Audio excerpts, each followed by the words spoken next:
Tu dois attacher une importance particulière et prioritaire à ta santé spirituelle.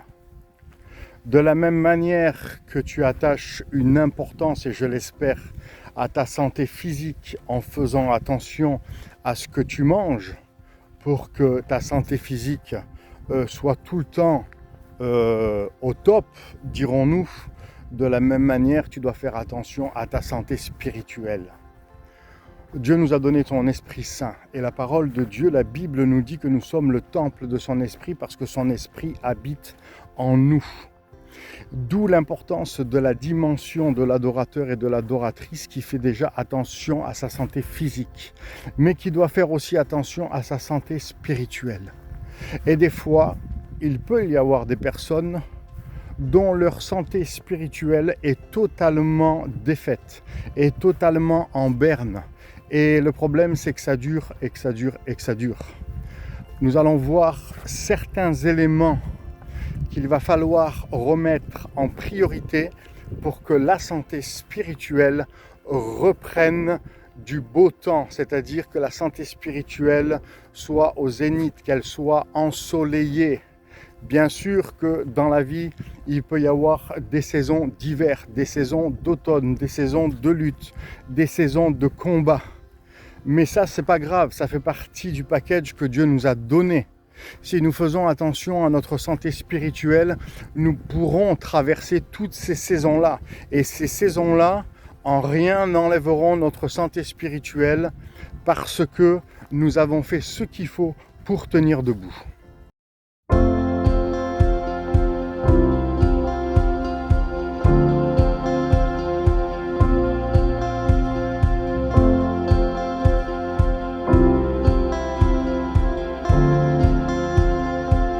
Bonjour et bienvenue sur Bâtir avec Claude, foi et business, certifié Total Impact Fadler Célestin. Et je pense que tu l'as compris qu'aujourd'hui nous allons traiter ensemble le thème de la santé spirituelle. C'est un thème qui est très important pour traverser les saisons, pour traverser les déserts, pour traverser les incompréhensions, pour même traverser nos contrariétés, nos frustrations, etc. etc. Aujourd'hui, il y a plusieurs éléments que je voudrais voir avec toi qui ont pu fausser ta route quant à la santé spirituelle. Il y a, comme je le disais, la montagne symbolique sur laquelle nous pouvons nous trouver. Cette montagne peut être le religieusement correct, le politiquement correct, et on tombe facilement dans ces choses. Pourquoi ? Parce que tout simplement, on veut plaire aux autres. Sauf que Dieu nous a demandé d'être nous-mêmes, mais dans l'équilibre de sa parole, bien entendu. Il n'est pas question de déséquilibre ou de dérapage dans l'arrogance et dans un quelconque orgueil. Mais quand nous voulons plaire aux autres, forcément, on n'est plus trop dans les clous vis-à-vis de ce que Dieu nous demande dans sa parole. Bien sûr qu'on pourrait rajouter d'autres éléments et rajouter une liste beaucoup plus longue. Mais dans cette vidéo, ce n'est pas le but. Il faudrait faire un live, il faudrait faire une émission, il faudrait faire quelque chose de beaucoup plus conséquent. Mais aujourd'hui, beaucoup de gens ne peuvent pas espérer avoir une bonne santé spirituelle si elles décident en fait de rester déjà sur les quelques montagnes que j'ai citées. Alors je t'encourage aujourd'hui à descendre de ces montagnes, à traverser la vallée et à aller sur la montagne où c'est que Dieu t'attend. C'est-à-dire dans le lieu secret de ta chambre, de tout dire à Dieu, de laisser tomber toutes ces choses qui ne sont d'aucune utilité et d'aucune édification pour ta vie, et de laisser Dieu travailler dans ton cœur et de faire ce que Dieu te demande pour ta vie. Et tu verras que la santé spirituelle va revenir comme jamais et qu'il faut que tu construises, que tu bâtisses une profondeur, une relation avec Dieu, mais en profondeur. Pas quelque chose comme cela du b.a.-ba, je prie parce qu'il faut prier, je lis parce qu'il faut lire. Mais vraiment en profondeur, c'est-à-dire que tu as une relation où c'est que Dieu te parle, où c'est que tu entends Dieu te parler, où c'est que tu n'émets plus aucun doute quand c'est Dieu qui te parle. L'autre élément est la montagne de la comparaison. La montagne où c'est que nous voulons nous comparer aux autres. Ce qui peut-être au départ est d'une bonne intention, mais en fait nous nous apercevons très vite que se comparer aux autres sort encore du cadre de ce que Dieu a préparé pour nous.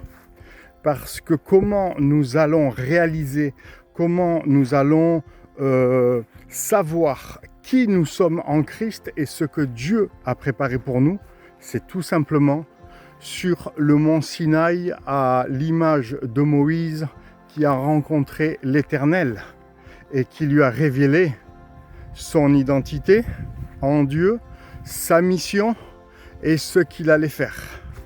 Je voudrais te partager encore un autre élément. Cet élément, c'est la montagne de la blessure. Beaucoup sont sur la montagne de la déception et de la blessure. Pourquoi? Je te donne un exemple très simple qui est d'actualité et qu'on retrouve partout. Des gens vont se permettre d'exercer un jugement spirituel. Je dis bien un jugement spirituel. Je ne dis pas un jugement charnel et je ne suis pas en train de parler de critiques malsaines, de critiques destructrices ou de critiques méchantes. Je ne suis pas du tout en train de parler de ça. Je parle des gens spirituels qui exercent un jugement spirituel et l'apôtre Paul en parle. Et dès l'instant où c'est qu'une personne peut émettre un jugement spirituel, il est de suite vu comme étant quelqu'un qui critique parce qu'il ne partage pas le même avis que les autres. Donc, à force d'avoir cette étiquette collée sur le front comme étant une personne qui critique, tu te retrouves blessé et tu demeures sur la montagne de la blessure. Je te remercie pour ton attention dans cette très courte vidéo et n'oublie pas que dans la description ci-dessous, il y a toutes mes informations.